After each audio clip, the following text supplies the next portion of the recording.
Salut, c'est Christophe. Aujourd'hui, on va parler de biomasse et de la biomasse que tu vas créer dans ton potager pour être productif. Donc, je te parle de la biomasse parce que justement, c'est un élément très important pour enrichir ton sol. La biomasse, en fait, c'est à l'origine, c'est la source d'énergie, en fait. C'est une source d'énergie. On parle beaucoup de biomasse dans les biocarburants, dans tout ce qui va permettre de produire une énergie verte. Mais en fait, la biomasse, c'est surtout, pour moi, une énergie qui est tenue en fait dans les végétaux et que la nature produit naturellement. Et grâce à cette biomasse, en fait, on va récupérer toute l'énergie du végétal en soi pour la retransformer, alors soit en bioénergie, soit en de nouveaux végétaux et une puissance végétale beaucoup plus importante. Donc, ce qui va se retrouver en fait dans la production qu'on va avoir au potager, parce que le but premier d'un potager, c'est d'être productif. Et donc, pour avoir un potager plus productif, il faut avoir plus de biomasse. Et ça, je m'en suis rendu compte vraiment ces 2 dernières années par différentes expériences que j'ai menées chez des clients, notamment sur les haies, sur l'amendement et l'amélioration du sol au niveau du pied des haies variées généralement. Et le résultat était frappant parce que du coup j'avais des tailles de haies beaucoup plus importante finalement, parce que la création de biomasse était beaucoup plus importante. Forcément, j'apportais de la matière au sol, j'enrichissais le sol, donc le végétal en soi, pareil, reproduisait autant qu'on en avait apporté. C'est une sorte d'échange. Et donc ce matin, je suis allé tailler justement ces haies que j'avais mis avec les principes de la permaculture, et je m'étais vraiment rendu compte, vous voyez que ça a explosé cette année, en plus il y a eu pas mal de pluie. C'était vraiment une de mes conclusions importantes. Donc la biomasse, c'est vraiment ça, c'est se dire qu'est-ce qu'on va faire de tous ces déchets végétaux, de ces déchets de taille, et plutôt que de les exporter, penser à pouvoir les transformer ou pas, mais pour tout ce qui est branches, c'est bien de les transformer, donc les broyer. Je vous donnerai un modèle de broyeur intéressant si vous êtes particulier dans la description de cette vidéo. Et donc vous les broyez et puis vous les mettez à même le sol sur votre potager, surtout en période hivernale, automnale et hivernale. Et vous verrez qu'en fait vous allez nourrir et enrichir le sol et surtout les végétaux qui pourront profiter beaucoup plus d'éléments. Alors une des plantes, parmi les plantes qui sont les plus productrices de biomasse, c'est les plantes en C4, c'est maïs, les sorgho, etc., toutes les plantes un peu, les poacées de zone tropicale. Je ne vais pas rentrer dans les détails, mais il faut savoir que les plantes en C4, contrairement aux plantes en C3, ça représente à peu près 3% des variétés de plantes qui existent sur Terre. Et ces 3% elles doivent représenter les 30% de la fixation du carbone, du CO2 en fait, atmosphérique. Donc ce qui permet de réguler l'effet de serre, l'effet de réchauffement climatique. Donc c'est très important. C'est pour ça que moi j'invite les gens toujours à planter un petit peu de maïs, de sorgho, ou etc. De ces plantes fixatrices de carbone. Et donc du coup ces plantes vont créer beaucoup de biomasse et elles fixent le CO2 et elles le restituent une fois broyé, une fois dans les racines, dans le sol, en carbone. Donc ce carbone, c'est un des éléments majeurs entre l'azote et le carbone qu'on a besoin au potager.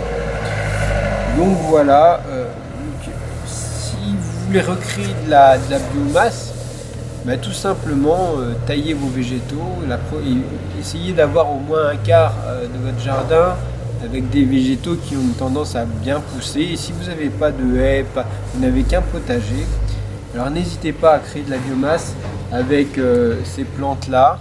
Donc les maïs, si vous aimez le miscanthus, n'hésitez pas à planter du miscanthus, etc. pour pouvoir après les broyer.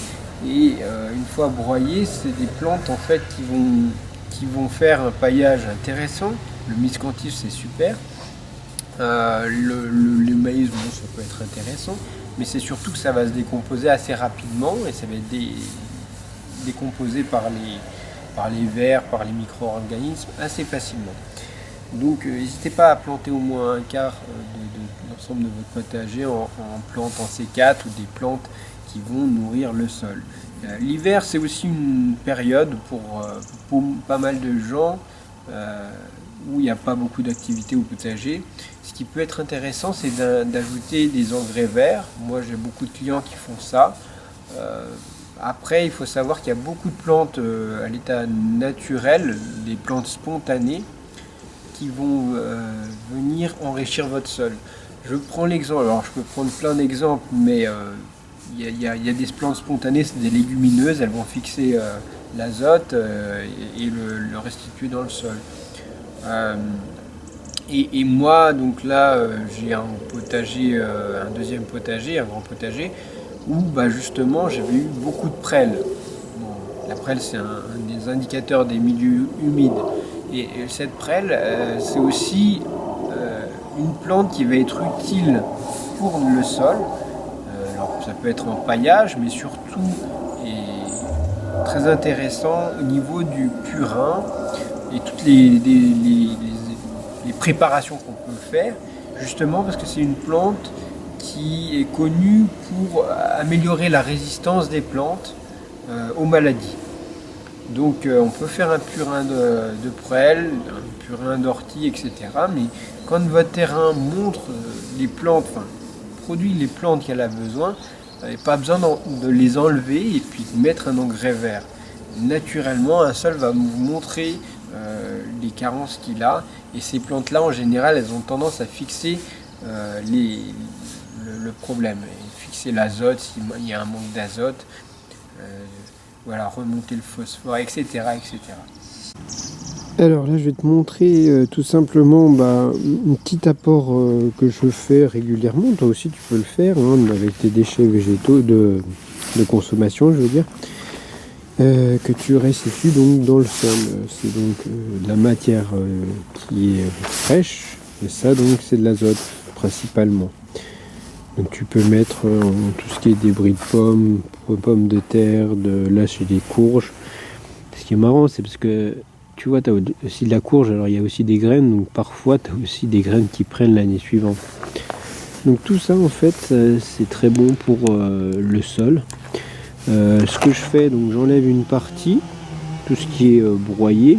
Moi je mets toujours une bonne couche de broyat, une dizaine de centimètres, et donc là elle a été déjà bien dégradée sur cette année, et tu peux voir que la descente en une année de la terre, enfin des broyades, enfin de la préparation que j'ai fait du sol, les micro-organismes ont tout mangé et ont fait descendre, ils ont créé du sol finalement, et donc du coup j'ai une différence de hauteur à pallier.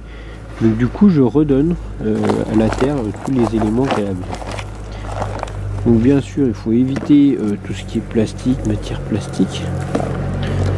Mais ça, fais-le régulièrement, ça évite les déchets qu'on brûle, c'est toujours mieux. Et puis voilà, tes vers de terre te remercieront.